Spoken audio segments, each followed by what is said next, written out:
Hello नमस्कार दोस्तों, Edu success केंद्र में आप सभी का बहुत बहुत स्वागत है। ईडू सक्सेस केंद्र के माध्यम से आज आप सबों के बीच भौतिकी फिजिक्स के अंतर्गत यांत्रिकी मैकेनिज्म चैप्टर से बनने वाले अति महत्वपूर्ण वस्तुनिष्ठ वन लाइनर ऑब्जेक्टिव प्रश्नों की श्रृंखला आप सबों के बीच लाई गई है। वीडियो को शुरू करने से पहले मैं आप सबसे रिक्वेस्ट करूंगा कि यदि आप मेरे चैनल पर नए हैं तो प्लीज़ मेरे चैनल ईडू सक्सेस केंद्र को सब्सक्राइब कर बेल आइकन को प्रेस करें। चलिए दोस्तों, प्रश्न की ओर बढ़ते हैं। पहला प्रश्न, प्रक्षेप्य गति से दीर्घतम व्यास प्राप्त करने के लिए अधिकतम कितने कोण की आवश्यकता होती है? तो अधिकतम 45 डिग्री। कितने डिग्री? 45 डिग्री कोण की आवश्यकता होती है। अगले प्रश्न की ओर बढ़ते हैं। अगला प्रश्न,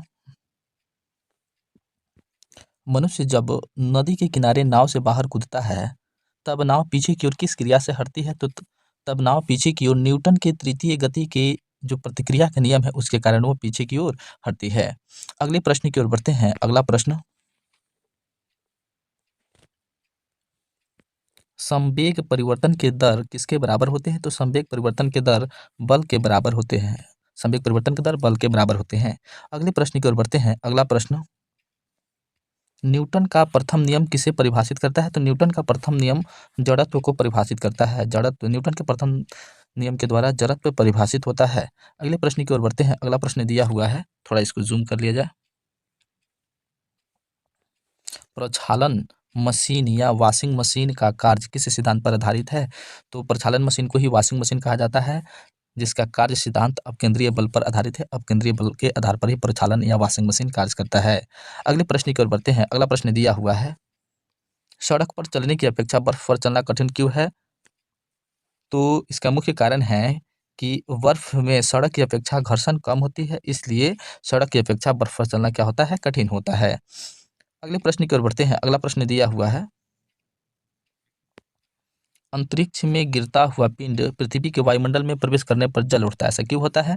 तो अंतरिक्ष से गिरता हुआ पिंड पृथ्वी के वायुमंडल में जैसे प्रवेश करता है तो वह वायु से घर्षण करने लगता है और घर्षण के कारण उसमें ऊष्मीय ऊर्जा उत्पन्न हो जाती है और उसी ऊष्मीय ऊर्जा के प्रभाव से वह जलने लगता है। अगले प्रश्न की ओर बढ़ते हैं। अगला प्रश्न दिया हुआ है, ग्रहीय पिंडों की परिक्रमण गति के प्रभावी बल कौन सा है? तो ग्रहीय पिंडों की परिक्रमण गति का प्रभावी बल अपकेंद्रीय बल है। अपकेंद्रीय बल के कारण ग्रहीय पिंड परिक्रमण गति को अंजाम देते हैं।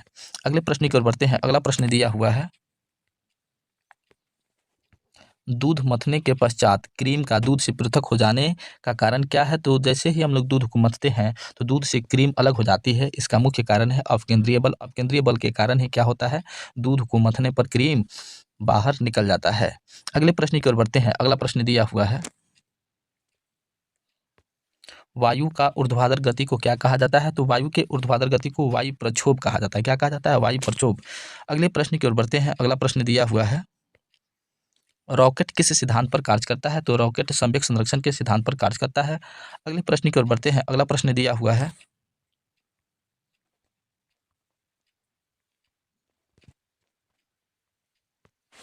पेचकस के द्वारा पेच घुमाना एवं दरवाजे के हत्थे पर कब्जे से दरवाजा लगाना किसके उदाहरण है? तो ये बल आघूर्ण के उदाहरण है। बल आघूर्ण के द्वारा ही पेचकस के द्वारा हम पेच को घुमाते हैं या दरवाजे के हत्थे पर कब्जे को लगाकर दरवाजा को बंद कर पाते हैं। ये बल आघूर्ण के प्रभाव के कारण संभव हो पाता है। अगले प्रश्न की ओर बढ़ते हैं। अगला प्रश्न दिया हुआ है,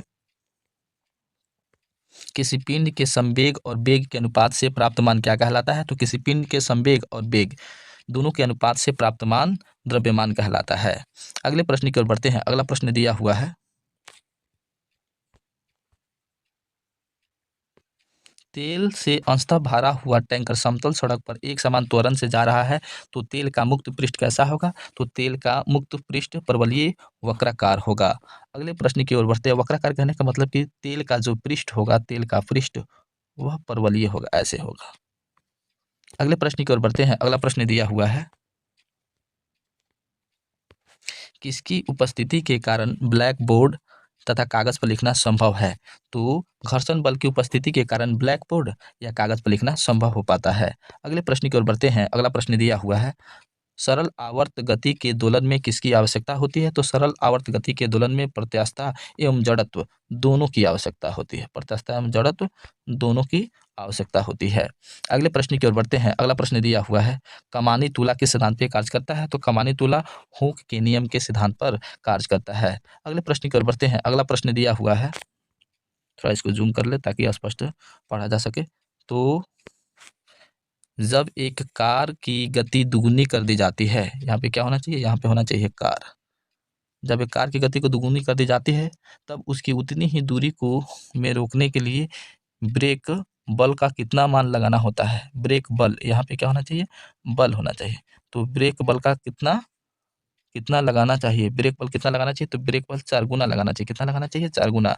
अगले प्रश्न की ओर बढ़ते हैं। अगला प्रश्न दिया हुआ है, जेट इंजन किस सिद्धांत पर कार्य करता है।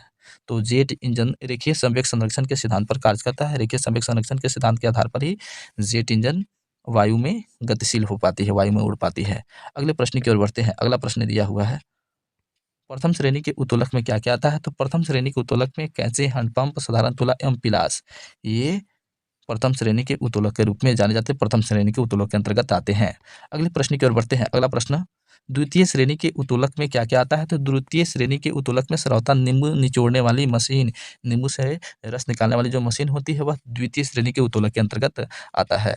अगले प्रश्न की ओर बढ़ते हैं। अगला प्रश्न दिया हुआ है, तृतीय श्रेणी के उत्तोलक में क्या क्या आता है। तो तृतीय श्रेणी के उत्तोलक में स्टेपलर, चिमटा एवं मनुष्य का हाथ, ये तृतीय श्रेणी के उत्तोलक के अंतर्गत आता है। चलिए दोस्तों, आज की वीडियो में इतना ही। ऑब्जेक्टिव प्रश्न जो एग्जाम के दृष्टिकोण से अति महत्वपूर्ण होने वाली थी, आप सबको पिछला। यदि आपको मेरा वीडियो पसंद आया तो प्लीज मेरे चैनल ईडू सक्सेस केंद्र को सब्सक्राइब कर बेल आइकन को प्रेस करें। मिलते हैं आपसे अगले वीडियो में। Thank you so watching for my video. Thank you so very much.